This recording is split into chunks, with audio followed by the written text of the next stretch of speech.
Have you ever felt like you just didn't get enough sleep? Maybe you had a big meal and you got sleepy. Well, this past Sunday, Amber and I lost time with the time change. We had church, we had a big heavy meal, and then we decided to record a podcast rather than taking a nap. We probably should have took the nap first. As you watch this podcast this week, you'll notice our energy level is a little low. Even so much that I didn't even check my hair. It's all crazy. But I hope that you'll enjoy the podcast. The content is really good. And I hope as you watch, you'll notice how we wake up when we talk about the ministries of our church this week. I hope that as you listen, you will think about ways in which God is using you and our church to help those in need. I hope that you'll enjoy this podcast this week, and we look forward next week to being more awake. Welcome to our fourth week of our Lenten podcast. I am Jeremiah. And I am Amber. We are so glad that you have joined us this week. As we continue on this journey to redemption, we do so today talking about how that we are redeemed oftentimes from places of need.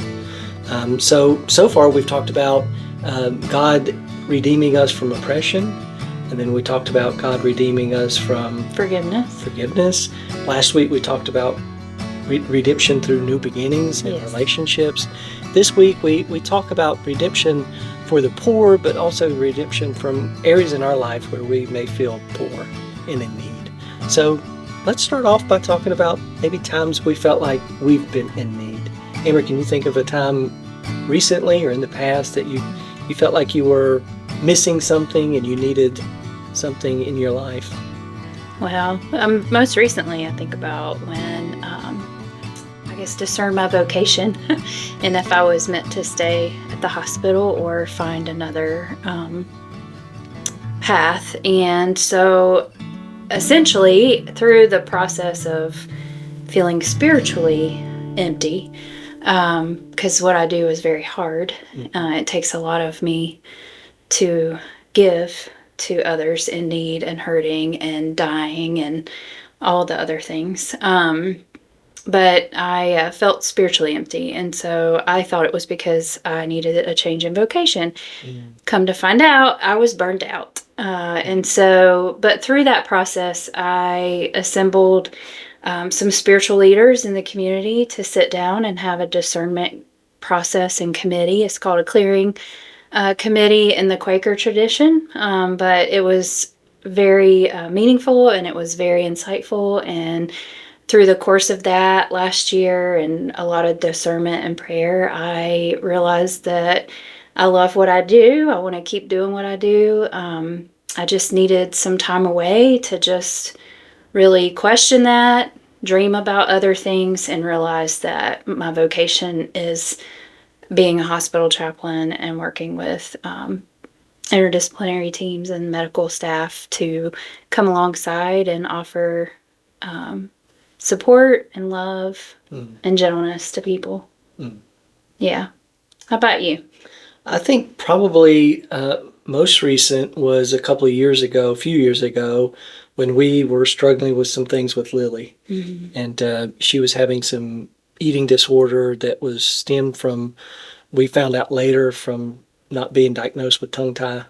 Yeah. And ARFID. So. Avoidant food restrictive intake disorder. And it was one of those where we needed people to help us. Yes, we were desperate. And we were able to find a great group of people that helped Lily learn how to eat again before she got her tongue tie fixed, helped her after that.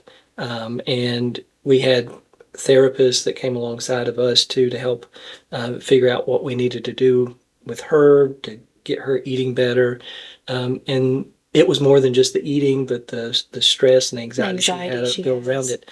Yeah. And as parents, as much as we love her, we couldn't fix it. No, and it was very hard. It was probably one of the hardest times in my life as well. Yeah, so we needed outside help. And a lot of times it's hard because you feel like as parents you should be able to do everything for your kids. And you should know what they need, and we just couldn't figure it out. So today we'll be looking at a story that comes from the Old Testament, and it doesn't begin with a mother who needs help, but it does end with the mother who receives help. And I want us to think about, as we read the story, how everyone within the story is in need, and how God provides for those needs through helping one another out during that period. So I know many people probably don't read out of First and Second Kings often. It's not probably the most popular of the books that people gravitate towards, but they're wonderful books with wonderful stories about the rise and the fall of the kings of both the United Monarchy, then the Northern Kingdom of Israel and Southern Kingdom of Judah. This story takes place as the Northern Kingdom of Israel is really the dominant power, and King Ahab has just become king. And Ahab marries Jezebel. Everybody knows that name. Yeah. And they automatically begin to lead the people to worship the gods from her place, Sidon, which are the Baals and the Asherahs. So the story really begins with Elijah the prophet. After King Ahab has become king, he gives bad news to Ahab. And he says, because of what you're doing, God is going to send a famine on the land. And the famine comes because God will hold back the rain. So there's a drought within the community. In that drought, God tells Elijah, go into the wilderness, and there I will provide for you. So he goes to the wilderness, and in the wilderness, God sends ravens every day to bring him food. Mm-hmm. And there's a bubbling creek, and eventually the creek dries up. And he is told to go to Zarephath, which is in Sidon, the very place that Jezebel's from. So an outside community, not part of Israel. And there he'll find a widow who will take care of him. So this is the story that we begin to read today. You want me to read it? If you don't mind. Okay. So it's 1 Kings 17, start in verse 10. So he went to Zarephath. When he came to the town gate, a widow was there gathering sticks. He called to her and asked, "Would you bring me a little water in a jar so I may have a drink?" As she was going to get it, he called, "And bring me, please, a piece of bread." "As surely as the Lord your God lives," she replied, "I do not have any bread, only a handful of flour in a jar and a little olive oil in a jug. I am gathering a few sticks to take home and make a meal for myself and my son, that we may eat it and die." Elijah said to her, "Don't be afraid. Go home and do as you have said. But first, make a small loaf of bread for me from what you have and bring it to me, and then make something for yourself and your son. For this is what the Lord, the God of Israel, says. The jar of flour will not be used up, and the jug of oil will not run dry until the day of the Lord sends rain on the land." She went away and did as Elijah had told her. So there was food every day for Elijah and for the woman and her family. For the jar of flour was not used up, and the jug of oil did not run dry, in keeping with the word of the Lord spoken by Elijah. Yeah. So I love the story because everybody in the story, whether it's the prophet Elijah, whether it's the widow, whether it's the widow's son, are all on the same level. They're all starving. Mm-hmm. And I love that God sends him to a person that's going to provide for him that doesn't have anything. You know, when we think about getting help from somebody, we usually think about getting help from somebody that has something. More. Yeah. And it's just a reminder to me that God uses ordinary people in ordinary circumstances, and sometimes extraordinary circumstances, to do God's will in the world. So if you're the woman, the widow, and the prophet Elijah comes and says, "I want you to make me some food," and you're about to eat your last meal with your son before you die. That's essentially what she says. Yeah. How would you feel? Well, I would think he was greedy, selfish, and I would be questioning. Mm-hmm. Well, first of all, I'd question whether I should do it and who is this man, and then I would really be in turmoil inside of what should I do. Yeah. Because my son, I would give my child food first before anyone else. So it's a remarkable story that this woman who's an outsider to Israel is willing to take a chance. She's willing to give, as we talked about in the devotional, until it hurts. Mm-hmm. You know, when we think about giving to others, usually we think about giving to others out of our abundance. But here she gives out of her poverty, which is a really curious thing for anyone to do, but especially someone that we would expect not to do the right thing because she's an outsider. Mm-hmm. Yet she models for Elijah and she models for us what it means to be hospitable in an inhospitable world. When we read this story, one of the things I want people to realize is the king, whether it was Ahab or whether it was the king Jezebel's father in Sidon, were the ones that were responsible to take care of the poor. So when we look at the poor in our world today, who takes care of them? Well, the church does. Yeah. Or they're supposed to. Yeah. Yeah. Yeah. And then nonprofits, things like that. Yeah. Yeah. Yeah. And one of the things we struggle with in our country is the infighting about who takes care of the most vulnerable. You know, in the Old Testament it was the widows and the orphans, somebody that didn't have somebody they could rely on to take care of. And the community was supposed to come together and to take care of the widows and the orphans. Here we see within this other kingdom, it's not happening. And more than likely, if you continue to read Ahab's rule, he wasn't taking care of the poor and the widows either. And it's one of those that God does what the kings won't do. He takes care of the widow and he takes care of the prophet.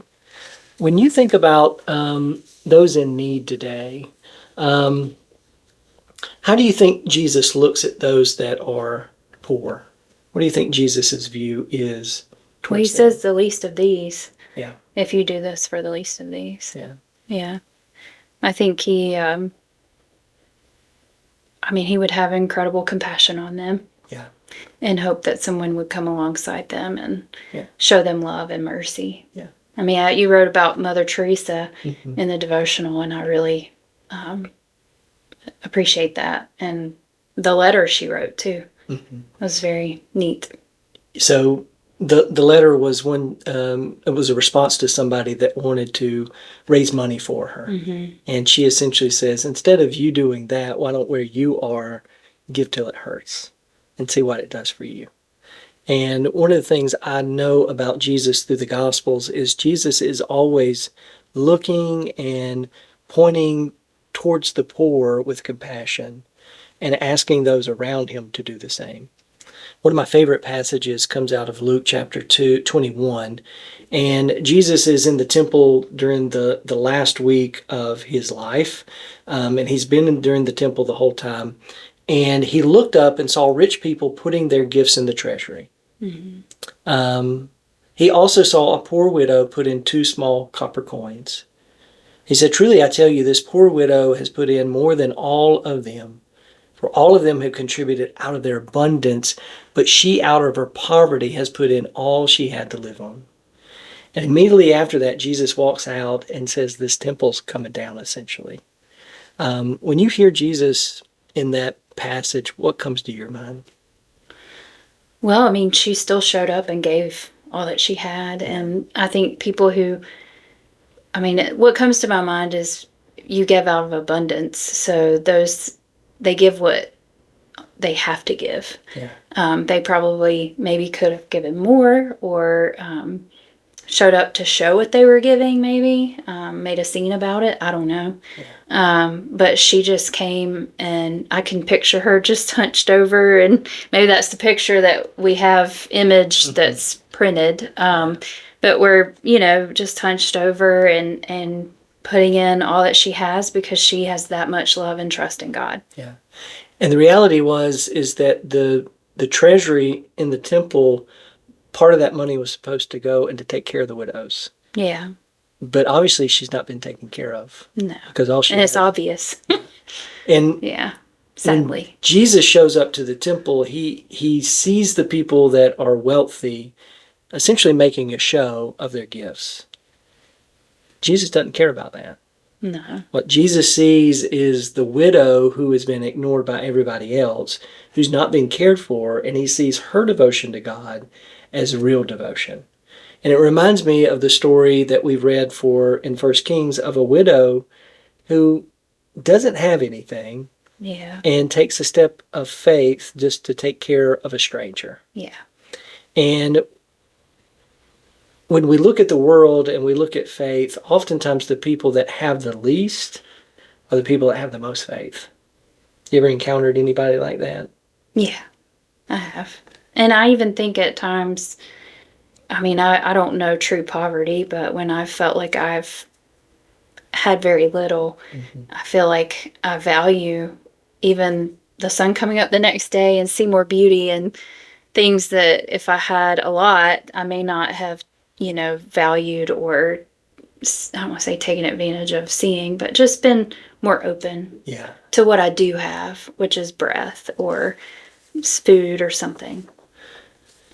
As we think about kind of the redemption of those in need, one of the things I'm very careful to remind people is that the Gospel of Luke, Jesus is always concerned about economics and always the inequity of the rich versus the poor. I've written down a few different places that Jesus has written about that. But first, let's look at Psalm 9:18. Would you read that for me, Amber? Yeah.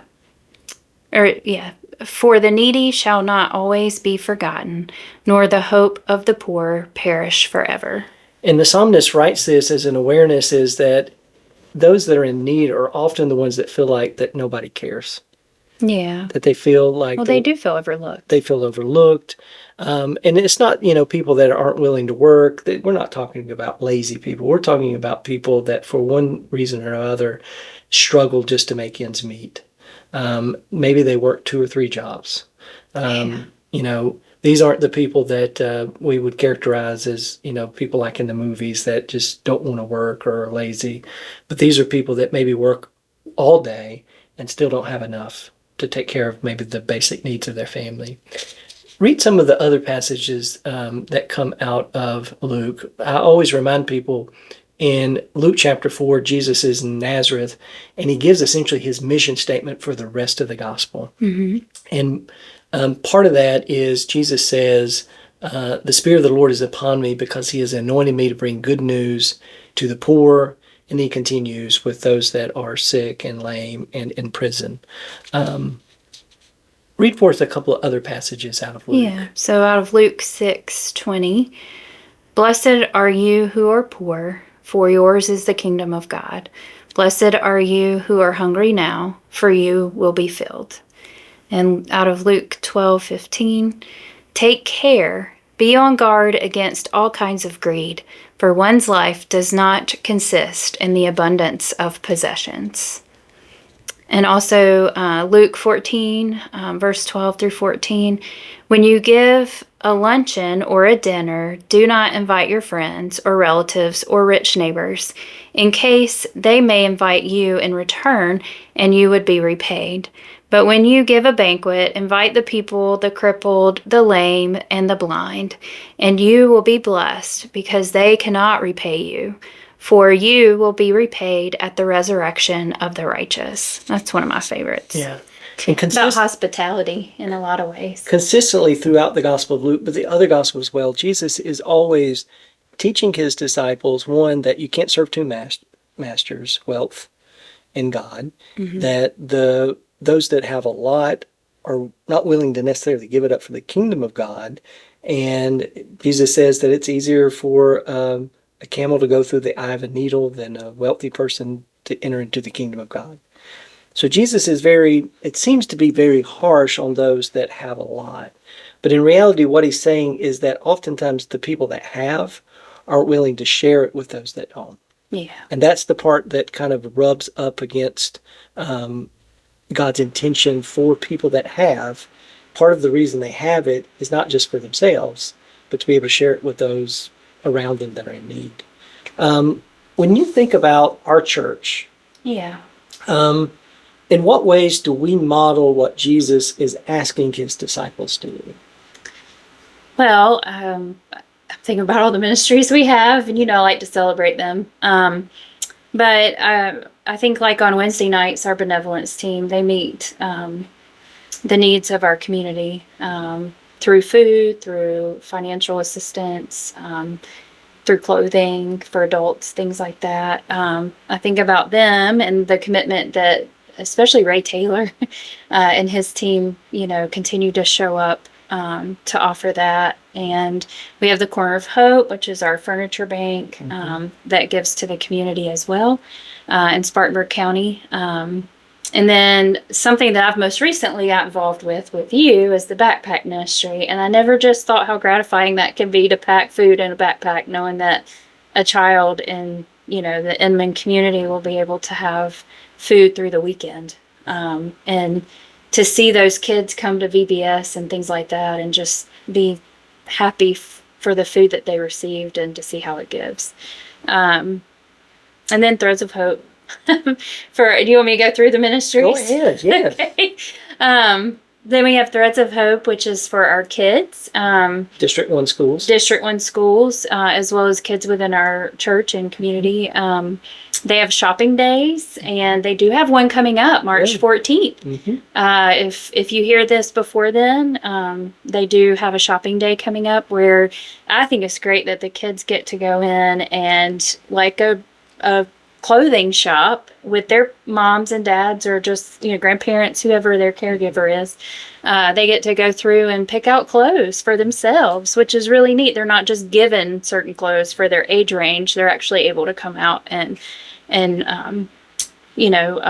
see what they like and pick it out. And then with Threads of Hope, we have Pockets Full of Hope, which is our ministry that really gives to our mothers, grandmothers, any care provider, female-wise, with pocketbooks, as well as jewelry. They have a boutique now that will be open as well. And it's the families that come for the shopping day for Threads of Hope. They get to go through the boutique, and the moms feel loved, and grandmothers, and it really, it's just a really good ministry of all. Mm-hmm.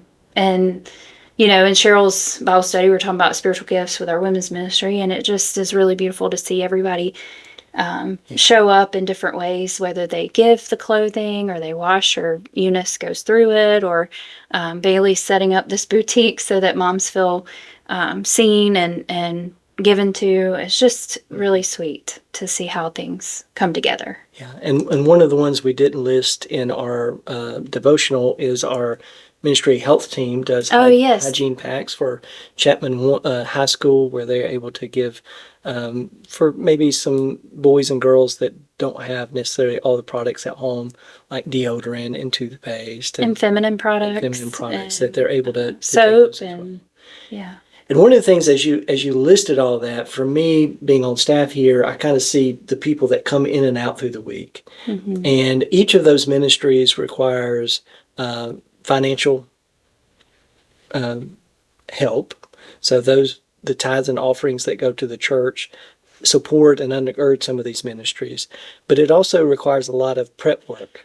So, I get the blessing to go with Ray every 2 weeks or so to Second Harvest, where we're able to get some food from Second Harvest. A lot of the meats that come from Second Harvest.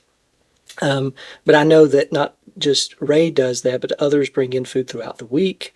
There are people like Lorraine that'll come and help organize during the week.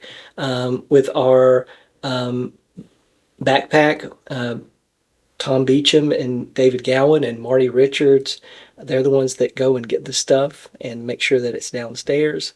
And then you have Sunday school classes and regular volunteers that come and organize it and pack it. And then you have people that deliver it each and every week. A lot of times I'll get to see during the week, John Durham or others come get the keys to go to the backpack van, and they deliver those and pick up the stuff. But we do have volunteers that go out and pick up furniture. Larry Kimbrell and Alan and several other guys go and do that. But we've had people from the past that do it. And then we have people that come and organize it and clean it. Each of those moments where somebody is getting help is built on moments of investment financial and of time of people that have come throughout the week. You talked about Eunice. Eunice comes for the Threads of Hope.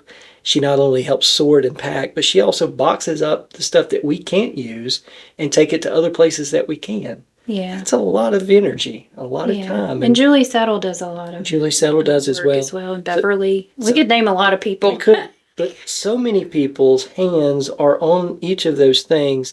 And I hope as they do it, because I know like when we do backpack or when I've done some of the other things, I like to pray over it as I'm doing it for whoever's going to receive it. You know, I won't get to see them. They won't get to see me, but I'm hoping that just in that moment that there's a blessing to it. And one of the things I would encourage each of you that are listening, if you've not been a part of any of these kind of ministries, that share God's love with those in need.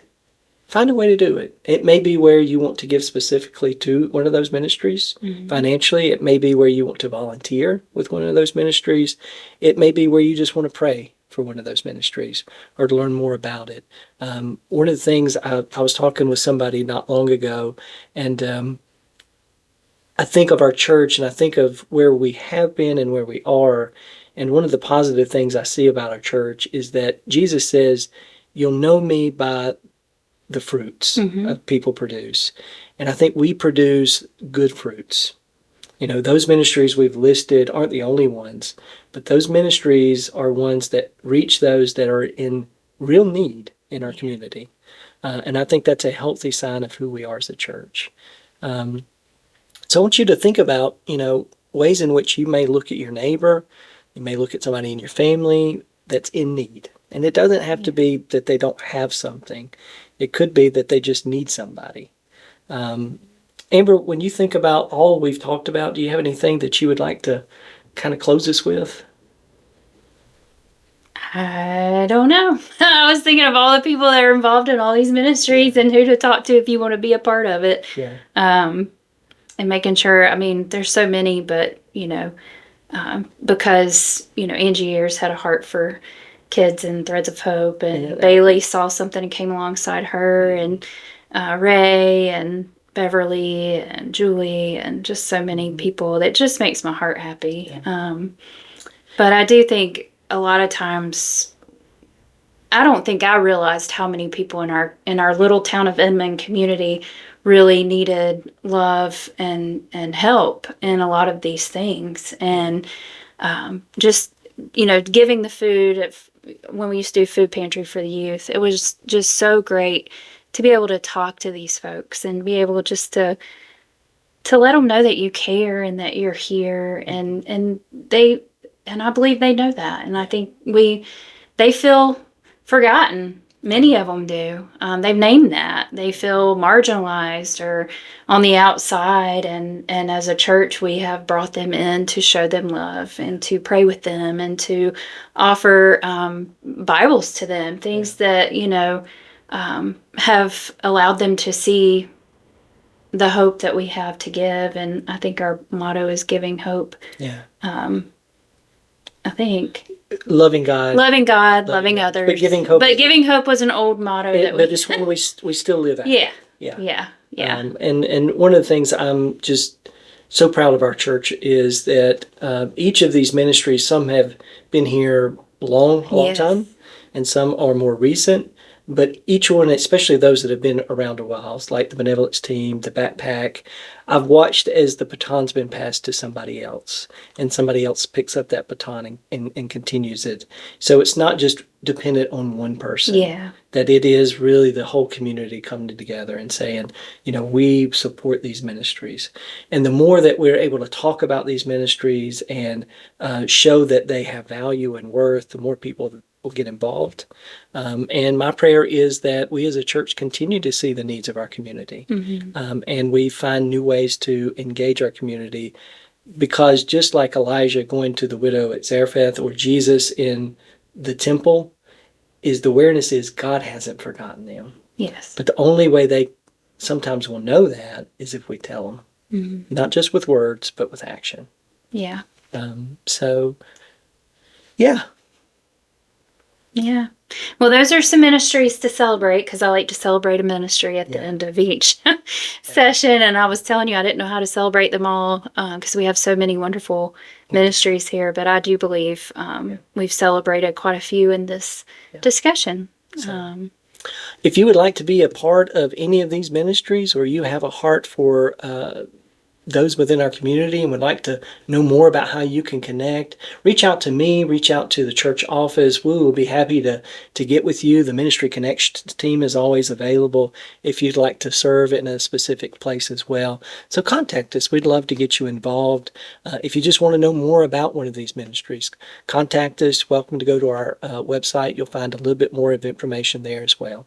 Yeah, and I just keep thinking about the good fruit. We do produce good fruit here, and lots of good fruit, beautiful people that do want to step up, especially when those retire out or they need to hand off. There's always someone there to pick up, and I think that shows a healthy place. And I think if each of us could look at our own lives and be reminded of the times we were in need, and God provided the right person at the right time, then we would just be more open to be the person or the people when we know that others in our community, our church, need those people as well. So reflect on when you've been in need and think about how you can help somebody else. Yeah. Have a good week. Thank you.